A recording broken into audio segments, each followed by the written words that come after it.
Fischer educators, how you doing? We sure found ourselves in a situation unlike that which we normally experience at the beginning of a school year. But this is where we are, and we're going to make the most of it. I think the most important thing that we have in dealing with the challenges we're going to experience is this thing called our brain. And I'm going to use my brain jar to start us off this with our time together today. All right? There are two parts of our brain that are really important as we deal with this school year. All parts of our brain are important, but two in particular. The first is the amygdala, that part of our brain that looks for threat, looks for challenges, and when it gets activated, it prevents us from learning and thinking at our highest level. The other part of our brain is our prefrontal cortex, right? That helps us to think logically and effectively. So we want to spend as much time in the next 9 months in our prefrontal cortex with our amygdala calm, right? With our amygdala calm so we can think effectively and deal with the challenges that we're going to encounter in school and in our personal lives. And to the extent that we can, we want to help our young people think calmly and think with their amygdala quiet so they can make better decisions as well. I want to share with you a way that we can understand a person, right? These three circles kind of represent who we are. I'm going to use the blue circle to represent our core. That's the truth of who we are. I'm going to use my granddaughter Maggie as an example. In Maggie's core, there are three components. First, her identity. Maggie is a unique person, unlike anybody else on the planet. She's got a couple of sisters and she's got a brother, but Maggie is unique, right? Her identity is special and different than anybody else. That's who she is at her core. A second thing at Maggie's core is her worth. And Maggie has worth because of who she is, not because of what she does. Now, we want her to do well in school. We want her to behave well. We want her to, she's a hockey player, win hockey games. But Maggie's worth and her value don't come from her achievements. They come from the fact that she just is a human being. And the third component of Maggie's core is her purpose. And her purpose is just to be herself, to be her true self. So I want you to think of that as who we are at our core. That's the three components of our core. The next circle, the red circle, represents our inner life, our thoughts, our ideas, our beliefs, our feelings, things about Maggie that we wouldn't know unless she shared them with us. That's our inner life. And the red circle represents our outer life, our behavior, our actions, the things that Maggie does. We'd see her riding her bike, we'd see her playing hockey, so we would know something about her just by observing her outer life. Now, here's what I want to suggest. Who we are at our core, who Maggie is at her core, is in alignment. That black line represents that sense of alignment. And when Maggie's inner life, meaning her thoughts, her beliefs, her feelings, flow from her core, then her inner life is in alignment with her core. And when her behavior, her actions flow from that, then her outer life is in alignment with Maggie's core. Now, none of us probably have our inner life, our core, our inner life, and our outer life perfectly aligned. But we want to be as much in alignment as possible. Because here's what else can happen. We are aligned. This is my second prop of circles. We are aligned at who we are at our core. But if our thoughts, our beliefs, our feelings don't flow from that, then our inner life is out of alignment. And then our behavior and our actions flowing from that inner life that is out of alignment results in our outer life being out of alignment. Now, if that happened once for a short period of time, not a problem. But if that's happening day after day after day, then Houston, we have a problem.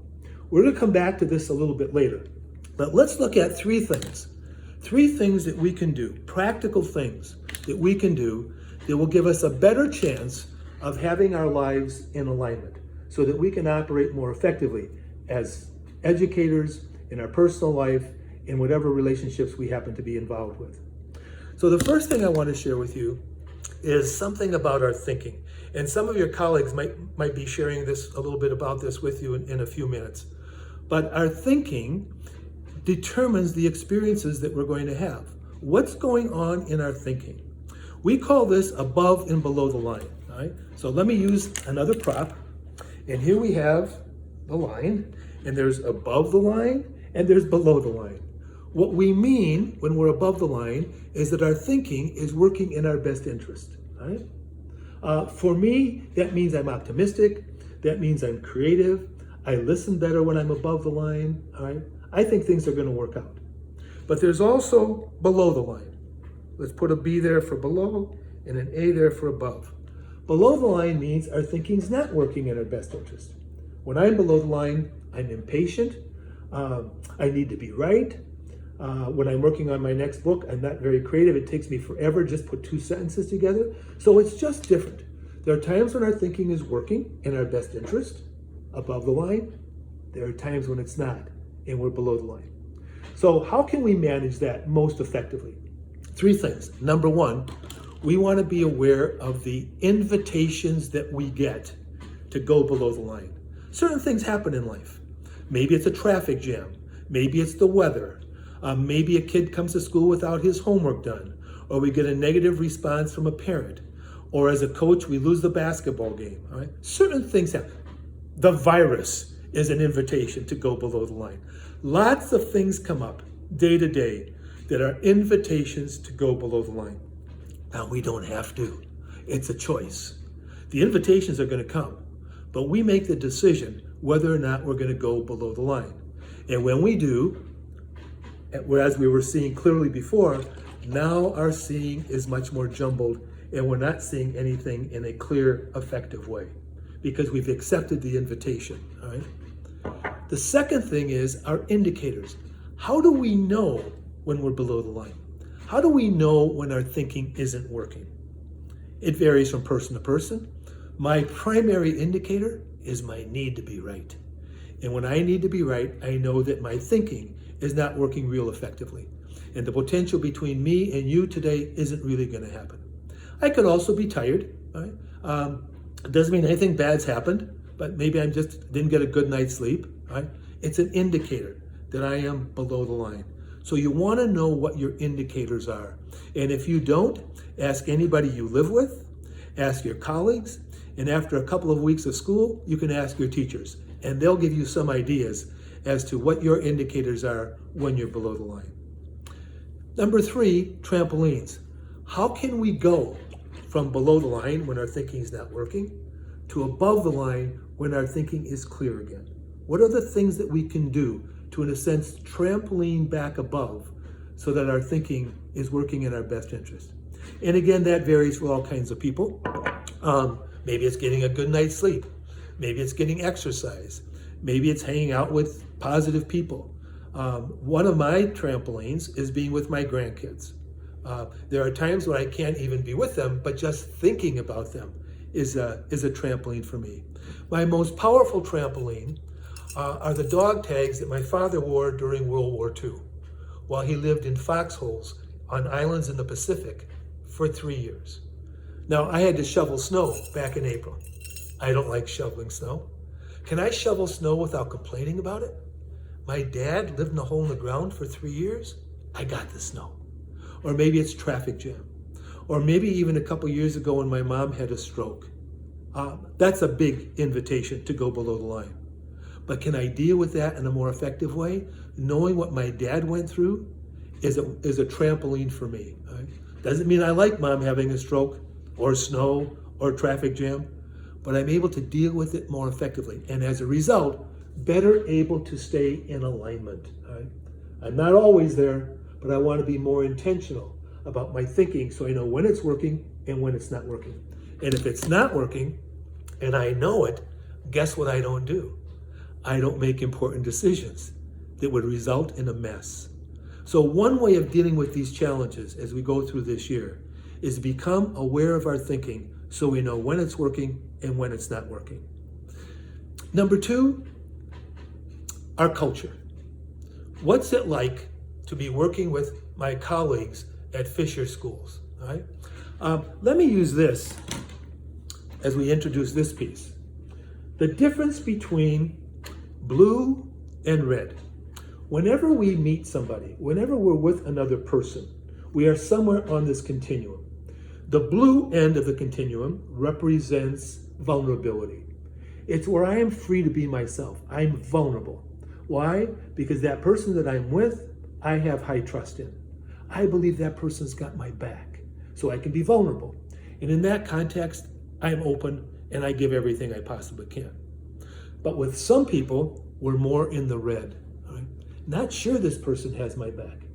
Therefore, I'm more guarded. You'll get something from me, but not everything. So what we want to do as we move through this year, in our class, and as a faculty as a whole, as a staff as a whole, in our school community, we want to create blue. We want to create a culture of blue where people can be more vulnerable and open. What that requires is trust. All right? So 3, what we call components of a highly effective culture. These are cornerstones of a highly effective culture. Number 1, help others succeed. Think about that as your first job as you come to school every day.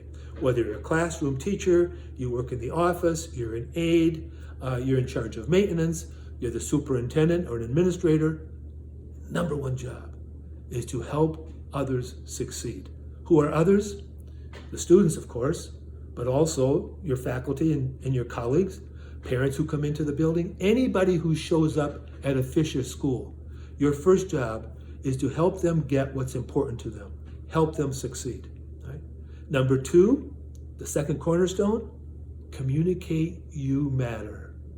In everything we do, can we intentionally communicate you matter?